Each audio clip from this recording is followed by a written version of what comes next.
Parliament aba NRM. Stop undermining the Parliament of the Republic of Uganda. Stop undermining NRM MPs. Toddanga mukutumanyira okutuuka ku ekyo gwe ssebo. Ze mubakutya siriimu. Era bw'oba obalaba bakutya. Tombala. Kuba siriimu mubakutya. Ate nze bwe mba ku mazima sirina kye ntya. The lawyers know there is a Latin maxim. Veritas nihil timet. The truth fears nothing. Omuntu ali ku mazima talina kyati. Gwe wennyini oli mulungi nnyo mu buzannyo bwa blackmail, kwonaganya amaofiisi byoluddemu okuva nga mukyeyita abavubuka mu youth politics. Mubeera mwoyo katemba atali musasulire ku blackmailinga bantu, kuzunza lugambo. Tewejusa kukyogera. Kakati ate katumwa tebamutta. Ne bwe yandibadde speaker nga bagambye nti no genda osome ekiwandiiko kino Kabanda. Nga president yamugambye nti ekiwandiiko kino genda okisome Kabanda yandirinye ne piki. Ate n'omukongozi toyinza munenya ku kyayo. Toyinza kunenya ku kyenjogedde. Speaker mama wange era mwagala nnyo muwe ekitiibwa naye nange bandagidde nti kati nga bwe bandagira luli. Ate sigwe mulundi ogusooserwa kuba abantu tebagoberera bulungi. Bwe twali tuli wano ku nsonga y'aba commissioners mu Parliament, nze najja n'ensayininga era nga ndagiddwa. Najja n'endagirwa n'ensayininga. Mirundi mingi nnyo ebirala mbyerabira. Tetukanya bino tebiri personal, bibere official. Time is going to accelerate us. One day, General Emuka ajja kutegera who is David Kabanda. Ekyo njala kikugambe. One day. Kubanga sirabanga muntu ayina buchayi, ayina hate, ayina malice, ayina intrigue like Daudi Kabanda. Nze sikirabanga mulamu bwange. Sikirabanga. Neka mbabulire ebye mu nyumba tebitotolwa. They are nsirise busirisi. But I'm boiling. Nemba dinga ziza konyo okoli straininga. Ne you cannot come out nonkera ko kumba ashinga. As who nze siri mulonzi wo. Siri munaku ngabo okisubira. Mutegera ndowooza. Nze ne pakasiza mbaddewo. PLU, I can survive without PLU. I can survive without government. Kuba ne contract obutono bwenfuna mu government mufuna nganze okitegera ndowooza. Nganze sina contract gye nali nfunye nti waliwo omuntu akubye nabasabye olutalo luno muludde ebbali abamu ne bangamba sayimo abasajja bano twabanoonya dda tuleke twetabe tuleke tujjeyo ebyokulwanisa tuleke twambale nembaddamu nembategeeza nti bannange olutalo luno muludde ebbali. Poze ekigambo kye neerabidde okubategeeza nti wadde muluzze ebbali temulwesonyiwa. Kati nziramu okubasaba olutalo muludde ebbali naye temulwesonyiwa. Lwaki? Ensonga lwaki saagala mwetabe mu lutalo luno amaanyi mujja gamalira mu kulwana amatu galeme ku concentratinga n'obwongo okuwulira n'okutegeera bannabyabufuzi bebaani sinakindi okutegeera ebyama ebiri mu byobufuzi. Bugenza okukya olunaku olwaleero ng'amaloboozi ag'obukuukulu n'agoogera mu ddoboozi ery'omwanka gagenda mu maaso okubeera ng'ate geeyongera naddala ku kikolwa kya ssaabawandiisi w'ekisinde kya Piraawo abamu gye muyita PLU ekyabadde kitaminating oba ekyabadde kisazaamu ate endorsement eyali yaweebwa Speaker wa Parliament saako n'omumyuka we Thomas Tayebwa.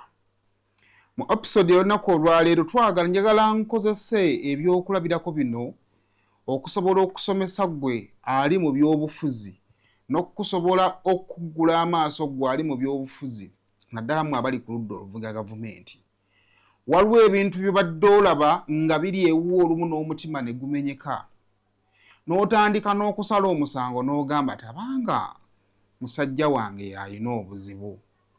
Lwaki ono amukomplainingako n'ono amukomplainingako? Tugenda kutunuulira bannabyabufuzi n'ebigendererwa byabwe. tugenda kulaba bannabyabufuzi nga basobola okuvaayo ne basuusuuta omuntu n'olowooza nti nno bamwagala so nga balina kye bamwetaagako. Era tugenda kutegeera nti bannabyabufuzi tebalina daalingi wa lubeerera naddala nga daalingi oyo tannakwata we baliira. Ogenda kutegeera nti bannabyabufuzi abasinga ekigendererwa kyabwe mugaati. Era bajja kwagala nnyo, bajja kusuutasuuta, bajja kuyita amannya gonna g'oyagala wansi w'enjuba azirongaazi we bajja akagaati kaabwe tokutteewo. Wabula munnabyabufuzi oyo y'omu gw'abadde olaba ng'agenda mu maaso okuwaana munnabyabufuzi omulala ng'agamba nti oyo yamalayo, oyo twafuna, oyo twakkiriza, oyo muye tutuuka mu nsi ensuubize. Teweewuunyanga kukeera ku makya n'osanga munnabyabufuzi oyo akyusizza ebigambo ng'ate awerekereza emmundu eri oyo bwe yali awaana, olw'ensonga nti omugaati gwe yali amubalako munnabyabufuzi ayinza okuba nga yagulinnyamu. Olutalo luno olugenda mu maaso kati lwa byakulya. Era mu kaseera kano waliwo ebibuuzo bingi ebitandise okwebuuzibwa naddala ku bigenda mu maaso. Ng'ebigenda mu maaso bw'oba obiwadde obudde birina answers eziteetaaga kuddiŋŋana. Naye ng'ate olaba abantu bafunyizza emitaafu bayomba. N'ogamba bwe kibanga ne kino ekiyinza okulabwa n'omutwe bwe kiri kigenda mu maaso.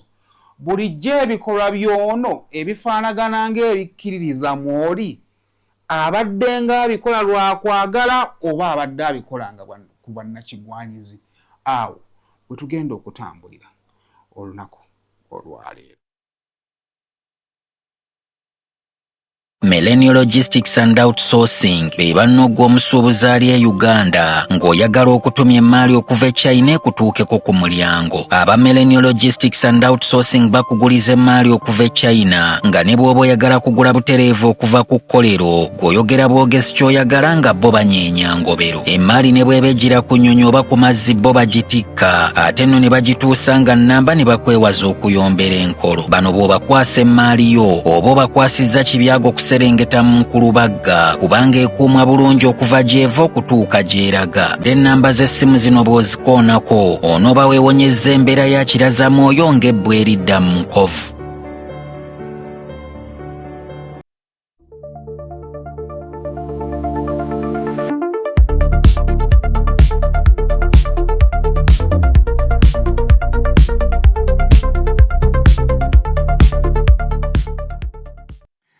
Kusema official najo sinziro kubanga tulaba subscribing akumukutu guno okusobola kubanga tofuna videos ezifanaganako bweziti yonajo wangala mbitundu byensi nkubuuzaako n'enkwebaza okubeera nga ate otwegasseeko. Kutegeeza kumana Farosmo Beddings batunda bya mu kisenge ogenda basanka subyawo otuka ku bitala boti ngagene namuŋŋoona we bali bakutegeeza nno nti nno balina packages era ng'ekyaleesa packages ezo kumakinga sure nti buli munnayuganda asula bulungi okuva ku mitwalo 41 n'okwambuka waggulu ojja kufuna packages ez'ebintu byonna eby'omu kisenge. Abyo njogera ku mufaliso, njogera ku bulangiti, njogera ku masuuka, njogera ku pillows ne pillow cover zaako ne tawero byonna nga obyetaaga eby'omu kisenge bwe babikuwa mutwala namugumu just gye tukoma okwambuka size gye koma obunene gye bukoma obugumu gye bukoma. So twegatteko ensonga eyo osobola okuba nga atogenda mu maaso okubeera nga atogitegeera.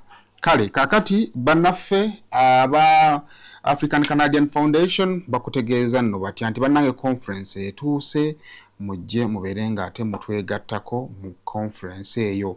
Tubategeeza nti no conference eyo erina ennaku z'omwezi nga 11 Septemba mpaka ennaku z'omwezi 12 Septemba. Tugenda kubeera Canada, Toronto. Kakati gwe nanga wali otadde okutambulako okugenda ebweru w'eggwanga Canada to be specific twekwate. Funa invitation yo tutandika processing akutambula kungo obudde bukyali tunatuukira mu gw'omwenda mu gw'omumeka September October mu tunatuukira mu gw'omunaana ng'ebibyo byawedde dda nga weeteekateeka bwetesiteesi kulinnya nnyonyi kuba ku nnamba ezo ez'essimu okusobola okuba nga ate ebisingawo obitegeera. Nkwaniriza olunaku olwaleero eyaleero nga bwe nkutegeezezzaako nti egenda kubeeramu okwongera okufumintiriza ebyobufuzi bye bimu ku bintu ebitambuza obulamu n'omuntu atayagala byabufuzi at a certain point in time awalirizibwa okutunulayo kubanga ebyobufuzi bye bisalawo obulamu bwaffe bwe tutambuliramu. Ebintu bwe bitandika okwekanama ng'amafuta ennaku zino bwe gali ku kaweereege biba byabufuzi bye biba zisazeewo ebbeeyi y'amafuta okulinnya. Era kyova olaba nti bwe byagootana mu ggwanga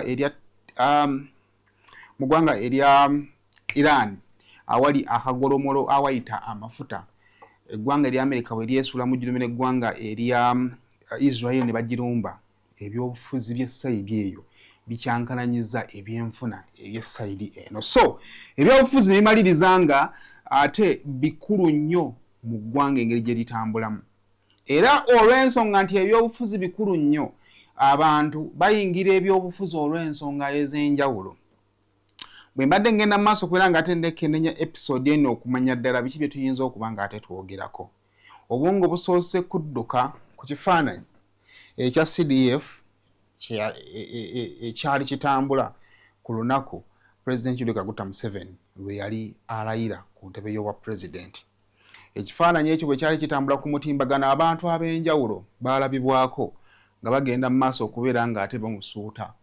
Nalabako abagamba nti bannange omusajja ng'ali simaati, nalabako abagamba nti ono yagwanidde okukola kino, nalabako abakola bwe bati baali nga kuliko bannabyabufuzi, kuliko abantu ba bulijjo. Era nga bw'olaba ku mutimbagano abantu nga bamusuuta ng'ogamba nti omusajja yandibanga abantu bano bamukkiriza, omusajja yandibanga abantu bano bamutegedde. Wabula eyo stage mu byobufuzi, buli munnabyabufuzi ayaayaanira okwambuka waggulu atera okugifuna, naddala nga munnabyabufuzi oyo waliwo a particular group of people erowooza nti bwe beerippa ku munnabyabufuzi oyo ajja kubaako gy'abatuusa. Ebigambo ebyo byennyini nga wabiraba bawana CDF n'engeri gye yali ayambaddemu, ekyamazima nga seekwekeredde ebigambo byebimu bannabyabufuzi n'abantu baabulyo badde bakozesanga okuwaananga Robert Kyagulanyi Ssentamu. Abamu kituufu badde bamuwaananga kubanga bamwagala okuva ku ntobo y'omutima gwabwe, naye abamu babadde nga bamuwaana lwa nsonga nti nno bakimanyi bwe banaamuwaana bajja kusobola okuva we bali basobole okubaako we batuuka, either mu bifo by'obukulembeze, okuseseetuka mu bizinensi zaabwe n'ebintu ebirala bingi. Wabula okuwaana okwo kubeerawo, naye okusobola okukakasa kuba mpaana. Ani ampaana ebyaddala n'ani abadde andyekadyeka? Buli munnabyabufuzi atuuse mu kapasite y'omukulu ono, munnabyabufuzi oba omukulembeze atuuse mu kapasite ya CDF yeetaaga okutuukako mu kaseera ak'okusoomooza nga ensalawo ye oba ekirowoozo ky'ensalawo ye kirina abo be kinyigiriza, wadde nga babadde balabika nga abamwagala. Ke kaseera ke tulimu essaawa zino. Ekiwandiiko ekyasomeddwa Ssaabawandiisi wa PLU omukulu Daudi Kabanda, ekyamazima mu kuwulira kwakyo n'ensengeka yaakyo kirina be kinyigiriza, era nga teweekwese kinyigiriza ddala oludda olwa Anita Amongo. Ekisooka kimuyiwa obuyinja. Gye twatandikira olutalo luno olw'okunoonya entebe y'obwa sipiika kyalabika nga kyali kyakuyisa mu jjenje ekkalu, kubanga twali tukyali awo ne batutegeeza nti Seeke yali emaze okusalawo nti sipiika n'omumyuka we bakomewo. Era buli omu n'alabira ddala nga kyali kijja kuba kizibu nnyo omuntu omulala okujja okuteekawo competition, kubanga Seeke we beemaze okusalawo ate tewabaawo kisobola kuddamu. Wabula from the blue, President n'agamba we can review from the blue. Ate ono Ssaabawandiisi n'avaayo n'agamba nti ne endorsement gye twali twawa ku mulundi ogwasooka tugiggyeewo, kati katulinde okulambika kw'omukulembeze w'eggwanga. Tugenza okumaliriza ng'essaawa zino ani agenda okukwata fulaga y'ekibiina kya NRM ku kyewa sipiika wa Parliament omutuufu tamanyikiddwa. Kyokka ng'ate wabaddewo Anita Amongo abadde mu Parliament akoze buli kimu ky'oyinza okulowooza nti kyandibadde kireetera ekibiina kya NRM okugamba nti naye ono lwaki tuyinza okumuzzaako. Anita Amongo twogera ku sovereignty bill yayisiddwa mu favor ya gavumenti tosobola kumussa bbali. Anita Amongo tugenda mu coffee bill eyayisibwa mu favor ya government tosobola kumussa bbali. Anita Amongo bwe tuleeta UPDF amendment bill tosobola kumussa bbali. Bwe tuleeta computer misuse act tosobola kumussa bbali. Copyright tosobola kumussa bbali. Abadde wakati mu mirimu egyo. Era ng'oli ayinza okugamba nti ekyamazima essaawa zino abadde agwana ku appreciatinzi abadde yeetaaga kusiima busiimi.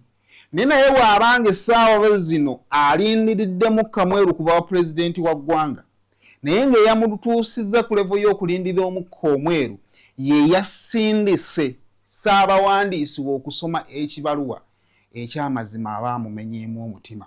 Wabula ako kabeera kaseera kakutesitinga na kukakasa. Mu bigambo by'obadde ng'ogenda mu maaso okulambika n'okuwera nti CDF waaligwa wooligwa obadde ng'obitegeeza oba obadde ng'obyogera okutuukiriza ebigendererwa byo eby'ebyobufuzi. Katono okukujjukizaako gye buvuddeko emabegako awo bwe yali ali ku kyeggulo ekyali kikyaziddwa ate okubeera ng'ate bajaguza amazaalibwa ga CDF. Anita Amongo yavaayo n'awera n'ategeeza nti abamulabirako MK bamugambe nti ye waali talivaawo kyonna ky'ayagala ajja kukimukolera. Katono nnyo nkuweekaawo. They say she came like a chido. Ajange a chido, I came like a chido. I'm not going anywhere. If they tell us to shift to PLU, I will run faster than anybody. And I can assure you my unwavering support and love for MK. I own schools, but one of my biggest block is called MK block. My lab is called YK Museveni Lab. When I love without fear or favor. And I am there. I will continue being there. I will spend whatever it takes to make sure that we get what we want to get. And for the sake of MK, just assure MK, we will do whatever it takes. Ebigambo bya Speaker wa Parliament eyo 11 wakati wa Speaker we babwaweddewo Anita Amongo ng'awera okukola kyonna singa CDF abaasabye. Wabula mwebyo oyinza okulowooza nti saidi ya Anita Amongo teyakirowoozaako nti saidi ya CDF esolokera ku makya neesaba nti obwa Speaker butuweemu tubeeko gwe tubuwa obulala. Ebyobufuzi byakugabana. Oyo omuntu akugondera leero obugonvu bwe buyinza okuvaawo mu kaseera ng'alaba takyalina kyakukola kikyakufunamu. Ndi omu ku abatakkiriza nkola y'abintu bya Honorable Daudi Kabanda. Naye ate ndi omu kuba appreciating Honorable Daudi Kabanda engeri gy'agonderamu abo bakkiririzaamu. Ekisooka si kyakukweka Honorable Daudi Kabanda mu kalulu ke twakavaamu ak'omwaka 2026 akamazeeko atambula ne Speaker Anita Amongo nga banoonyeza President Kaguta akalulu. Era oyinza okugamba nti mukwano gwa Speaker wa Parliament. Era mu bifaananyi ebyenjawulo osobola okuba nga ogenda mu maaso okubeera nga ate obalaba nga batambula banyumya bakola diiru ez'enjawulo. Era ng'olutalo luno olw'olwa Speaker terunnatandika kunyiinyiitira.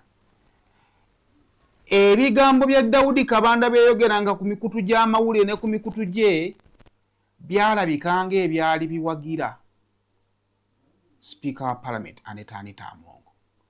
Mu byo bye nsobola okukugirayo lwe lunaku Daudi Kabanda lwe yagenda ku mukutu gwe ogwa X n'awabula abawagizi ba Nobert Mao n'abo abamuwagira okujja kuba speaker wa parliament. Era mu bigambo bye yalaganga teyali musanyufu n'agagambo side eya Norbert Mao ge yali yeweereza eri speaker wa parliament Anita Amongo. Mu bigambo bye yabagamba, the promoters of Chairman Mao should remind him that silence and decorum helped OJ to become speaker. Insulting opponents is a wrong direction. Bw'owulira statement eno ekyamazima ekulaga wa omukulu ono we yali agwa ng'akulaga nti Chairman Mao nyizo siminaako buzibu naye ate bw'osirikako oyinza okunyuma okugenda mu maaso ng'oyinsalutinga abo b'ovuganya tekina kyekikuyamba era ebeera direction enkyamu. Bino byali bigambo bya Daudi Kabanda bya posting ennaku z'omwezi 25 February omwaka 2026. Wabula nkutegeezezza nti nno ndi omu ku abatakkiriziganya na nkola ya Daudi Kabanda. Wabula ndi omu ku basiimu ku ngeri Kabanda gy'akolamu ebintu bye. Osobola okubanga ekintu ky'omuntu kyakola tokyagala naye nga munnange ate engeri ebyakola obisiima kikyengezaako okutegeeza. Daudi Kabanda y'omu ku bannabyabufuzi abaasalawo okubeera bannabyabufuzi. Ekirungi n'ekibi azironga as master we yakyogedde, he will support. Ekyo kyesikkiriziganyako nakyo. Wabula kyemusiimako kwe kusigala ku kigambo kye ekyo kye yatandikirako. Lwaki nkugambe bwentyo? Wadde nga asobola okubanga muwagizi wa Anita Amongo naye mu hierarchy akkiriza nti General Muhoozi wa CDF amuli waggulu. Era olumu mu lunaku olumu yagenda ku X account ye n'apostinga ng'agamba nti nno ffe abawagira PLU tuwagiranga ba disciples era tuliwo okugobera kyonna ekitugambibwa. Yagamba in PLU we follow Afande Muhoozi Kainerugaba's guidance as his disciples. I implement all his directives and decisions. Ekyo kyemusiimako kubanga ate kiri rare mu bannabyabufuzi abamu badya mu lulime n'oluzike.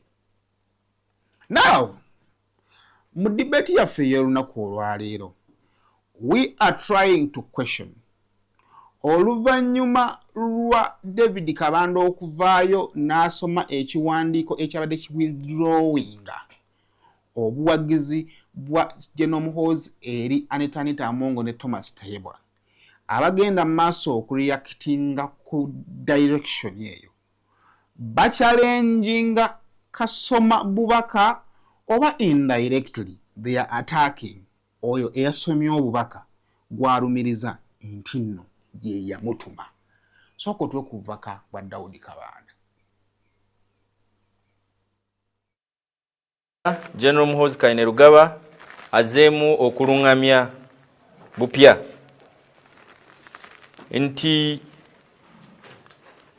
Patriotic League of Uganda nga bwe yali esazeewo nti Right Honorable Anita Amongo ne Right Honorable Thomas Tayebwa ku bifo byabwe ekyowa speaker oba omukubiriza w'olukiiko n'omumyuka we ensonga eyo nga PLU egisazizaamu era tekikyalinga bwe kyali.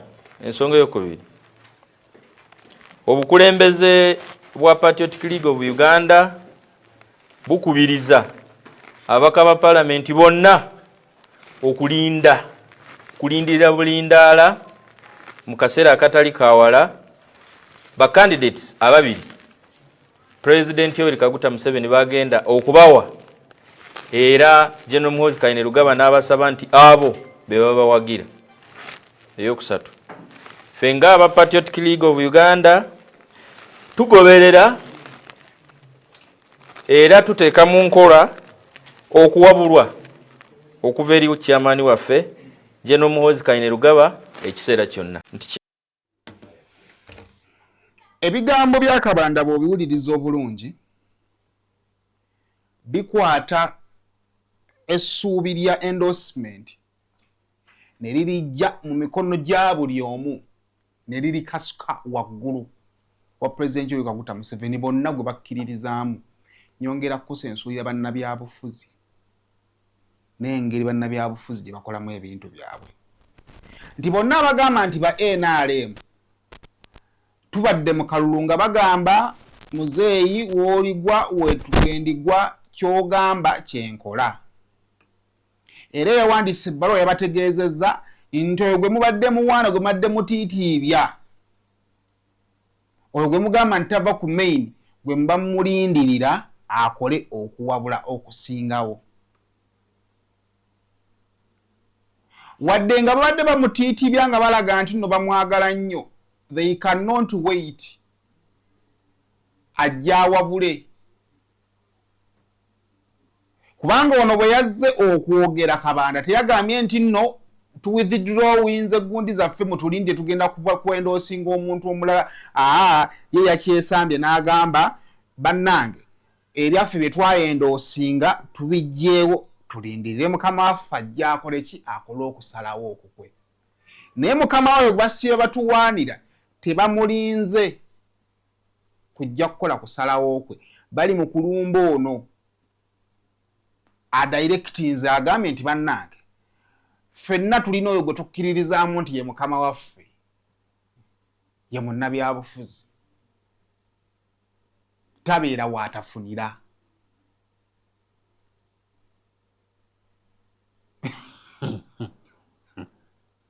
naye bwe nabadde nekenenya vidiyo eyo bw'owuliriza ebigambo ebiri mu vidiyo eno ebigambo ebyo bye bimu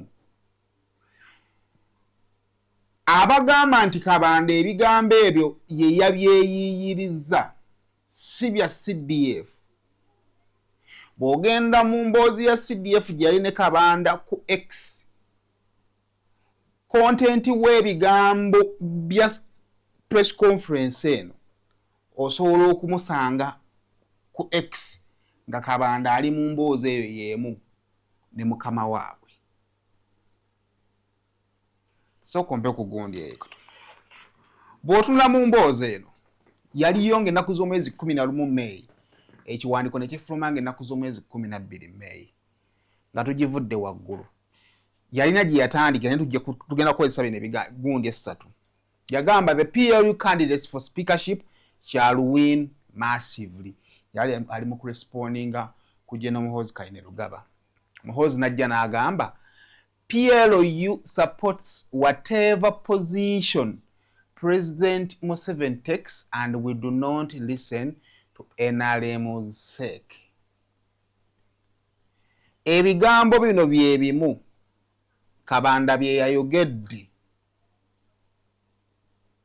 naye nga yasoma nti tugenda kulinda position y'omukulembeze w'eggwanga kitegeeza nti source oba entandikwa y'ekiwandiiko kya Kabanda kye yasomye kyavudde ku bigambo ono bye basoose okwogera ku mutimbagano then n'ogattako ne directives maybe ne draft gye byakoze ono n'amaliza nga agamba nti in PLU we follow Afande Muhoozi's guidance as his disciple I implement all his directives and decisions. Ono bw'amala okugamba nti no tugenda kulinda position ya President Museveni nga tufudde ku yaseeke ono n'agamba nti kakati ono bw'abanga kino kyalagidde kati katulinde guidance y'omukulembeze w'eggwanga kubanga ono bw'aba awadde order kati naffe gye tuba tulina okulindirira.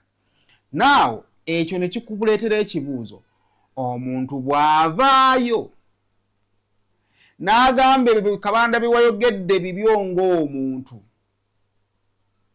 ate nga akulaga nti nno ne Muhoozi amuwagira omuntu oyo aba ali mu kulumba direct aba ali mu kulumba ono Kabanda oba aba ali mu kulumba CDF indirectly. That's what we call politics. Mu politics abantu babeera we baliira we batafunira teba beerawo. Era okwongera okusiigira Kabanda bwe yavaayo n'akola endorsement eyasooka gye baasazizaamu. They all believed in it and bagenda ku mitundu gyabwe egy'emitimbagano ne bazipostinga. Speaker Amongo ya postinga yagamba atya?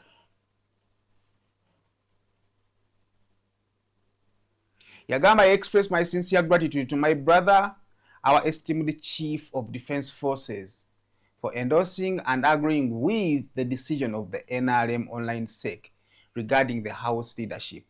Nagamba tuko pamoja. Matakenda bulungi? Leto omulala. Deputy Speaker. Tayebwa. Okay. Yewe yavayo yakwata ekiwandiiko oba ebbaluwa yaleeteddwako omukono David Kabanda n'agamba, thank you our generational leader for the support and guidance as communicated by our able Secretary General. Munnabyabufuzi watafunira tabeerawo. Lwaki nasazeewo okukola emboozi eno? Mu byobufuzi ky'olina omumanya nti politics tabeeramu muntu atalina interest. Abantu bayingira ebyobufuzi because baba balina ebigendererwa byabwe. Ky'ova olaba nti nno the same thing that is happening now in NRM was the same thing that was happening in opposition. Vision bearer w'ekintu aba alina ky'ayagala naye n'abamugobera baba n'ebigendererwa byabwe. Ky'ova olaba nti nno tumala okuva mu bibiina nga bimaze okumma omuntu kaadi n'akyukira ddala n'atandika okwogera ebigambo ebyawukanira ddala ne byalinga ayogera. Eyayitanga omuntu pulezidenti akatiko ekibitiko kake tulina bw'amumma kaadi n'atandika okuleeta mufere n'atandika okuleeta akola bw'ati struggle yagitunda naye nga mu kaseera nga tebannamumma kaadi. Ebyo byayogera tolina we wabiwulirako. Lwaki?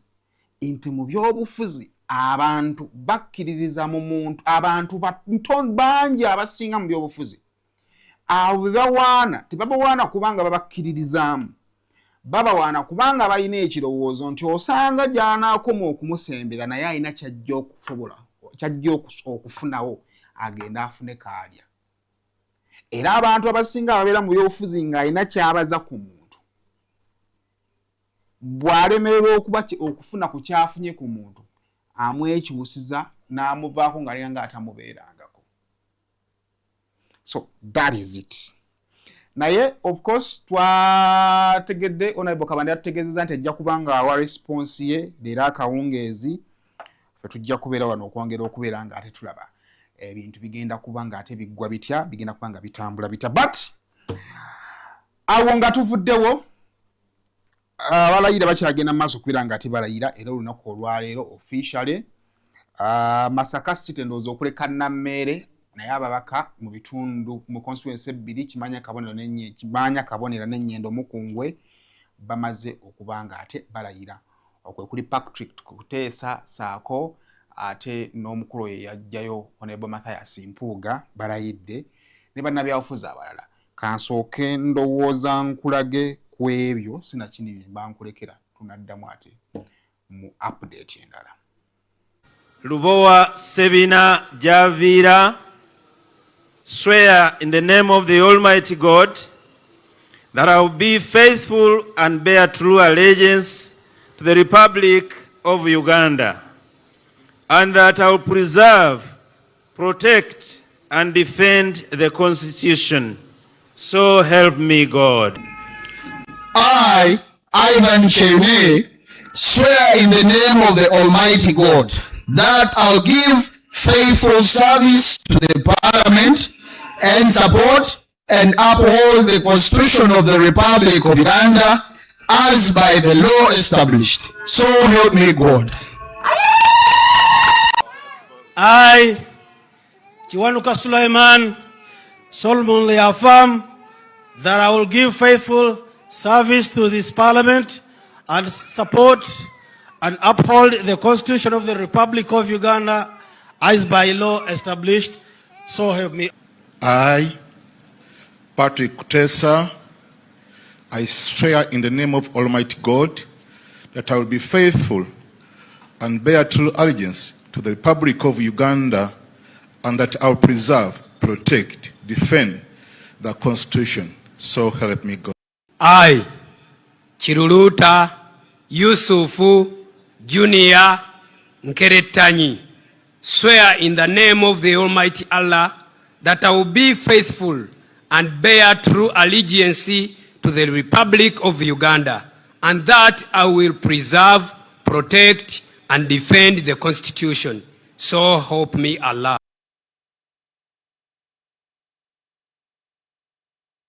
Webaza okutuwagira naddala mu package yaffe eya Go Back to School mutuwagidde naye abantu ne bagamba ati nedda bannange lwaki ate ffe abantu abakulu mutwerabidde munange ne tugamba nedda ffe aba Rosemary Beddings tetuyinza kuva mu bantu baffe ne tubaleetera package y'abantu abakulu okugira omufaliso omunene bwaguugwa nga bw'ogulaba guno 4 ku 6 oba 5 ku 6 ayagala package ya 4 ku 6 tugenda kugikuwera ku mitwalo 33 ayagala package ya 5 ku 6 tugenda kugikuwera ku mitwalo 38 kuno nga kugirako duve bwaguuga omuli pillowcases 2 ne kugirako atera ne suuka ne tukuwerako pair ya fiber nga bw'ogiraba fiber pillows ne tukuwerako akatimba akafo stand ne tukuwerako esuuka kogendo tandikira munange fe tugamba jangu ku Rosemary Beddings ebirungi tubina ate nga sibyo bino byokka ebintu bye tulina eno package tugireetedde bantu bakulu mitwalo 33 aba 4x6 ate omufaliso ogutavaako lugoye nga bw'ogulaba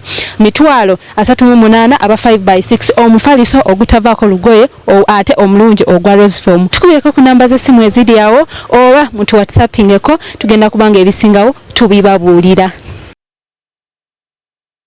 Kings of Colony Maurana and Rain Natekomewa Kuhidi Anuha Showgrounds Adi Anuha Idi Ebisolo Showgrounds tugenda bibwebwenene yonga tuseka musesi kumitwale satu hemtwale tanu VIP emeza ya kakade sawa 12 ngemira ujagudwa wonta goberekidwa komikono jabe Kingsaha Hajarunda Mbiru Madwa Nechiko Sabuana Toro Bedina Namukasa Mathias Warukanga Lili Pazo Chris Evans Tom D Acidic Vocals Kabako Bruno K Bizonto DJ Nimrod Pastor Wilson Mugembe Mary Hart Sumbetu MC Kapala Omusama Okola booking kuwa 0 satu mwenda Nebifijiri wa musente Success Motors Ziwan Sanza Galaxy FM DSN Afro Mobile Nesanyuka TV